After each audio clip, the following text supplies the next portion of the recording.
Hump Day here on the Proview Rundown. I am Adam Dio in the beautiful studios of Proview Networks. Glad you could join us. I've got Bear Trap Brown on the glass. You doing all right there, Bear Trap Brown? You good? Okay. That is my camera shot. That's not framed up really nicely. But then we've got Ball So Hard University hanging out. Where you at? Where you at, Alden? You know, today I'm in New York. Yeah, we in New York. Just got some hot dogs and some quarters. I used my quarters to get some hot dogs. Yeah, and that's pretty much my best New York accent there. All right, I tried. We'll check in with you in just a second. Last night was a big night in high school hoops, and we've got, check this out, drum roll. We got the first bracketology for 5A boys today, so we're going to release that a little bit later. But we got highlights to get to, and there was a few games last night that meant a lot. And we'll start from District 1, and the Cleveland High School Storm playing host to their rival, the Rio Rancho Rams, in a game that meant a lot as Cleveland needed to get back on the winning side. If Rio Rancho could pull off the victory, they'd be 4-0 in the very tough district. Here's what happened. He disguises it. I tell you what, Wally does a good job of disguising defense. Terry's out of the wing. Yes. Great start. Chavez, nice dish underneath. Open was Gallegos. Munn's going to go all the way on a drive. Ahmed Cleveland on top, 7-2. Dish on the inside as Watson reverse layup. And a big win last week. And here is an alley-oop into Patterson. He missed, but Gallegos will clean it. Watson grabs the rebound and a quick bounce pass. Alley-oop. Munn put it away. High screen by Carrasco. Patterson wheels around and he'll stop for a three-pointer. Knock it down. It's going to run. So Patterson wants to go all the way off the window and good in the opening quarter. Mohammed's going to swing it. Hasbury for a three, and he rattled it home. Inside-outside game, and there's Munn. That's a tough. Big turnover for Rio Rancho. They've got 7 of them. Step back. Mohammed's going to run with it all the way. Pump fake and a fit. And Gallegos needs to step up. Munn's going to fade back and knock. Chavez almost traveled. Here's Carrasco on the baseline. Gonzalez top of the key to Watson. On the inside is Munn. Munn, turnaround hook shot. Yes, and this is Moreno tips it up. That's no good. Still alive. No look pass. Gonzalez fading. Back to action in the half court, and here's Gallegos, and he gets ruined when he gets down there. 8 points for him, and then a steal for Rudolph. Pulls up on a 15-footer, and it's good. They just make mental errors. Terry, a little floater after the no. Gonzalez going to swing it all the way near side for Mohammed for three. And there's Amir Mohammed. No, but they just got to run offense and control the clock. Down to Munn is a quick outlet. Here comes Mohammed. Pump fake. What a move. Here's a handoff to Smith. Yes. Here's Patterson. It's a screen, and he'll pull up on a 15-footer. And Rio Rancho have scoring power and ability. Lucero with the going to go all the way. A little pump fake and a little finish with a big week, and this is a big start as reverse layup for Gallegos, and he finishes. He's in double figures. Hasbury. It's going to go all the way. Nice roll in. Patterson, handoff to Gallegos. Adjusts in air and a foul. Here's a steal. Patterson's going to go. Nice handoff to Gallegos. Here's Gallegos. Nice pump fake by Gallegos, and it. Hasbury's going to run. Hasbury a handoff to Terry on a reverse layup, and he finishes. How tough is Cleveland? Kicks it out to the wing. Chavez is left alone for three, and he knocks it down. Room here to Rio Rancho is Amir Mohammed with a gorgeous drive. Didn't finish. Patterson, tough one. Here's Watson, reverse layup. Yes. Nakai Smith is going to go all the way on a finger roll. Side to Gallegos. He'll get it back. Gallegos was sent away. Have a piece of that. Patterson's out of the wing for three, and he got it. Especially if he can score right here, and he did. Lucero with a lay-in. And a steal. Nakai Smith. Down to Gallegos. No, the putback for Lucero. Watson bounced past. Lucero got in there. Look at that from Mohammed. There it is. And look out. Showtime for Munn. Jalen Munn gets a couple of jams. Highlight City, basically Cleveland and Rio Rancho. They go down early, and then they got to press a little bit. Really press against Cleveland. That's what they want. They can run with anybody. And so the Storm easily win this one. I'm sure Rio Rancho will bounce back, but That's a big win for Cleveland as they're going to take on Volcano Vista on Thursday. We're going to talk about that in a second.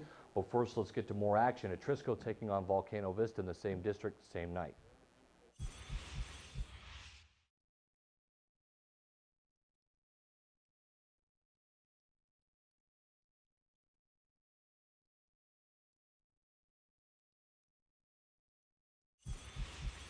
We'll try to get those queued up in just a second. Just a little technical difficulty with Volcano Vista and Atrisco. And JB, if you want to bring in Alden real quick until you get those highlights, or if you can, because he was there, he was directing the game. So from New York City, Atrisco Heritage hung around, but Volcano kind of dictated the tempo from the very beginning to the very end with an 8-point win.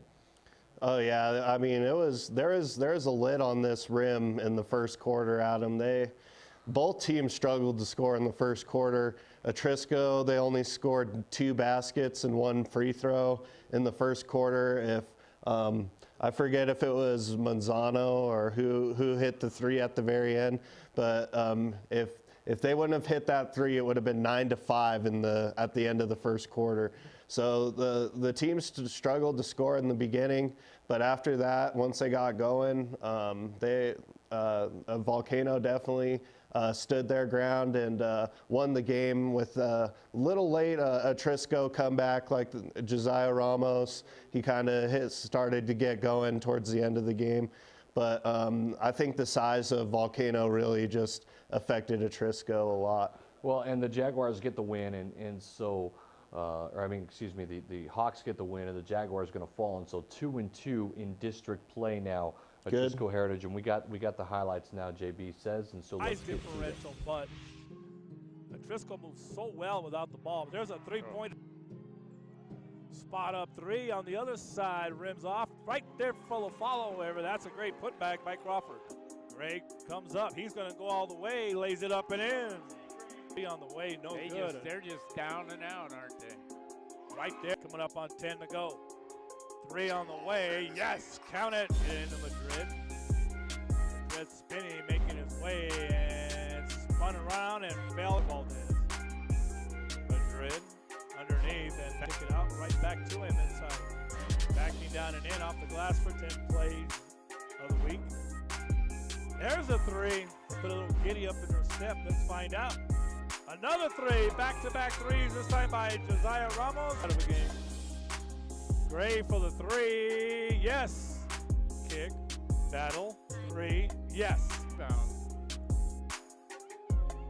The drive, the layup, and it goes down and in, down by the Hawks. And all the way to the basket, count the bucket and 1.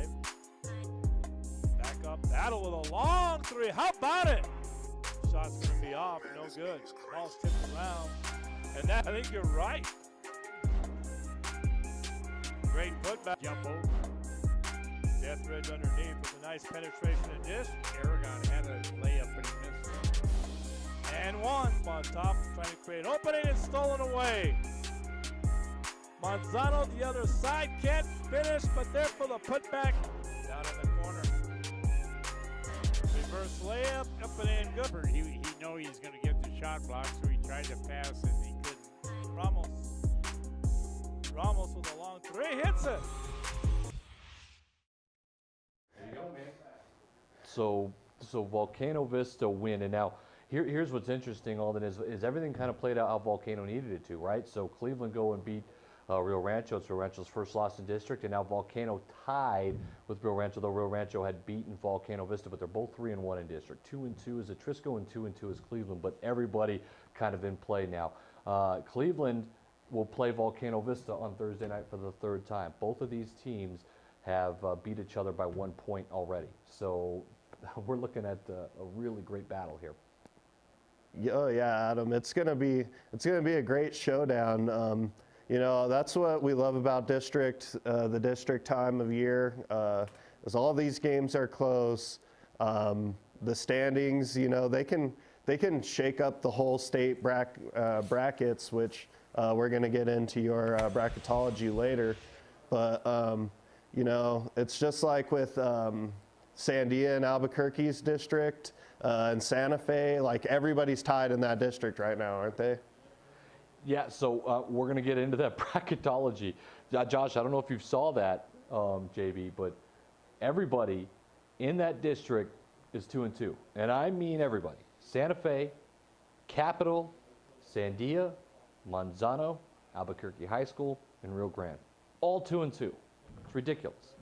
I mean, people were complaining about the districts earlier, like, what was the NMA thinking? But now that we see it, I mean, both 5A and 4A, all the districts are competitive, and I mean, it's a pretty good basketball season so far.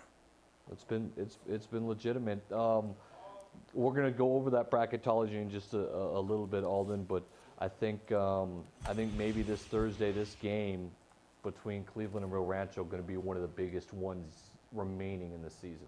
Oh yeah, I mean, if you're Cleveland or Volcano, especially if you're Cleveland, you don't want to get another game behind, and I mean that might put them out of contention for the regular season. By Cleveland, and they cannot win the district. I'm pretty sure of it. Yeah. I mean, crazy things would have to happen that I don't think will happen. Now, if you're Rio Rancho, though, you're rooting for Cleveland to win because Volcano Vista would drop, and then Rio Rancho would be back in the driver's seat of district play. Now, Rio Rancho still has to play Cleveland, Volcano, and Atrisco once more, and they'll get their chance at Atrisco at home on Tuesday. But still a lot to be had, and we're going to kind of show you where our bracketology sits here in just a moment.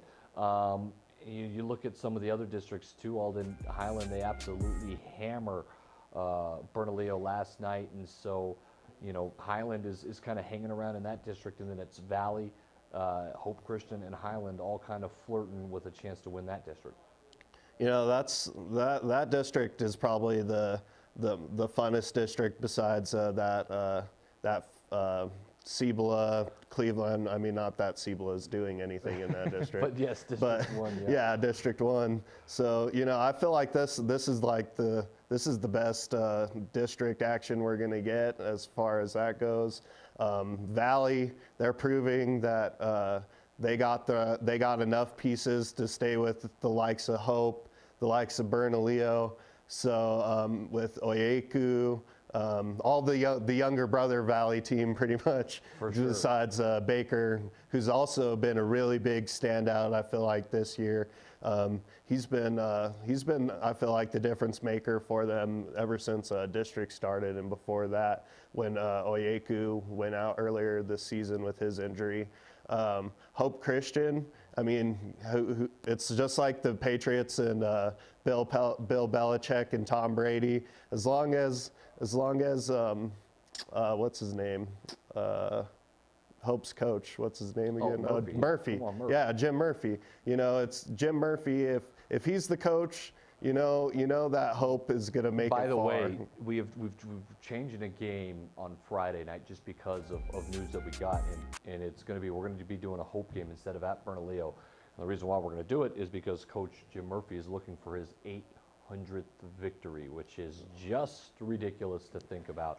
He sits third all time in New Mexico history, and he'll most likely be second all time here soon. So that we will be doing that game Friday night. Ball so hard.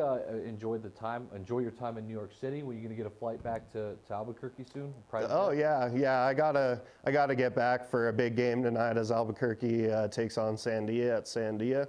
So yeah, I gotta catch that private jet. But I'd want to make one comment about the 800 victories. Wasn't Frank Castillo the last coach to eclipse the 800 win mark? Well, he eclipsed this is how crazy it is. He eclipsed the 500 mark, Castillo, and so Murphy has that many more wins than even the great Frank Castillo, and so he is kind of separating himself, legend beyond legend, Coach Murphy. So once again, we'll hope he can get it done.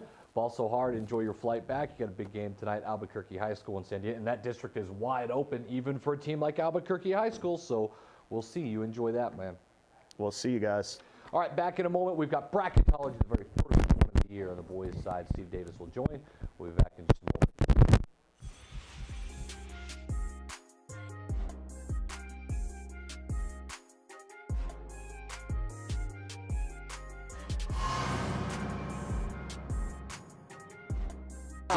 By Deja Sandoval. Ingram, little crossover, step back, bang!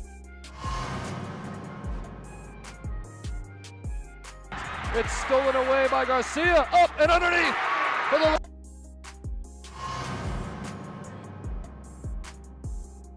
roll. Valencia on the baseline. Look at this! And the two-handed.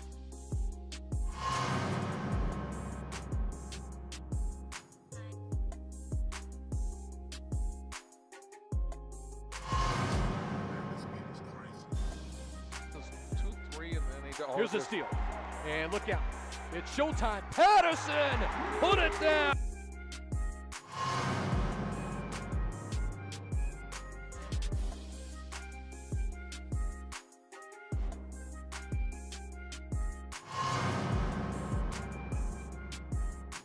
Ramos, they pick up Ramos. He gets right past Smith. Steps into a three. Ramos hits! And a quick timeout from Adrian Ortega. Not a lot of people do that, but I'm kind of with you on that. Okay, the lead's back to 3, 2.9. They get into Ramos quickly. Better get on Ramos him. Gonna get one up from half court. It'll count if it goes. Brian, it went.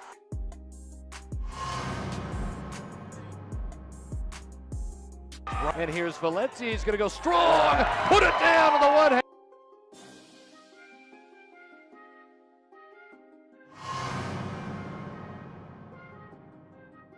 Absolutely rejected Look Gaxiola out, on the look spin. out. Here comes Jalen on the hammer job in transition.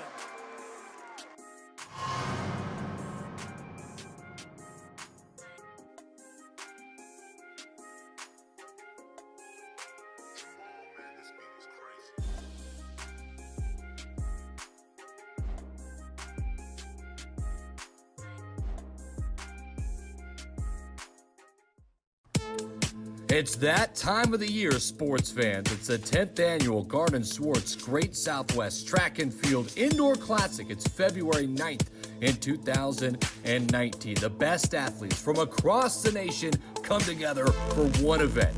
Check out more information at GreatSouthwestTrackAndFieldClassic.com.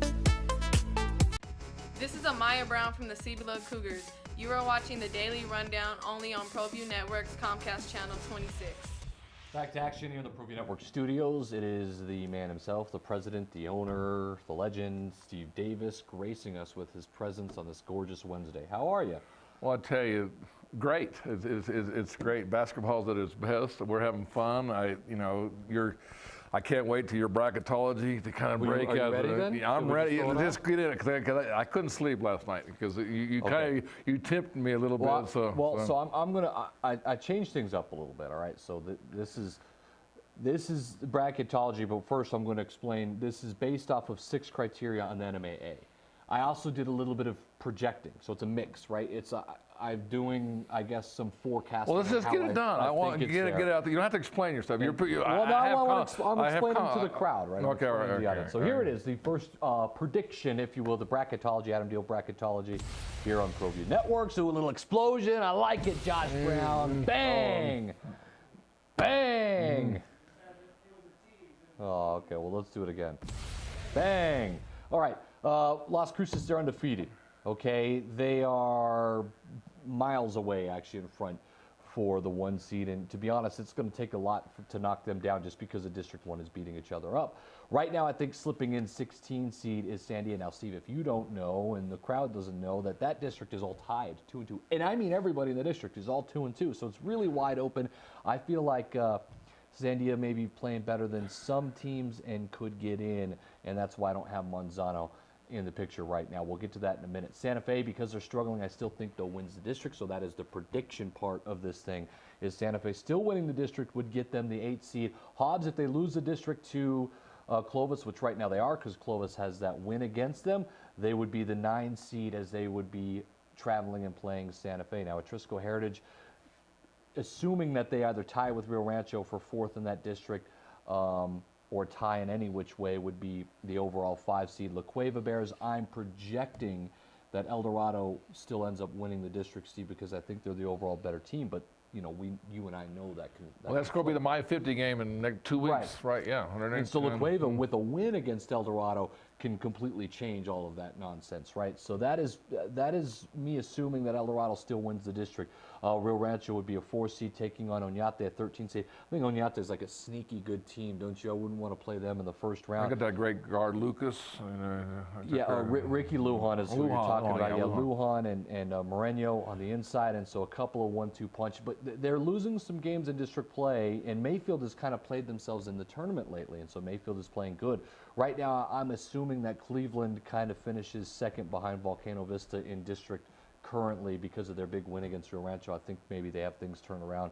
El Dorado, as the 6th seed, would assume that they do beat La Cueva and win the district. They would take on Capital, who I'm assuming is going to be second underneath Santa Fe in that district. Clovis right now is playing really good basketball, Steve. If they continue winning, they're going to get a home game right now. They'd be the 7th seed. They have a really good win against Santa Fe, which would put them over Santa Fe in the criteria and give them a better seed. They'd probably play Roswell if the season ended today, and then Volcano Vista would play a Gadsden team who's flirting with being in or out of the tournament, along with Sandia and Manzano. So there you go. This is very early, but there you go. Well, I'm glad that you finally understand Clovis is in the top 10. Okay, It's not understand. You had to use the criteria to realize that that they moved up into the top 10. So I'm proud of you. Well, Clovis. I know it hurts you, but it's okay. I love Clovis. In fact, I really like Jaden Isler, and I'm rooting for him.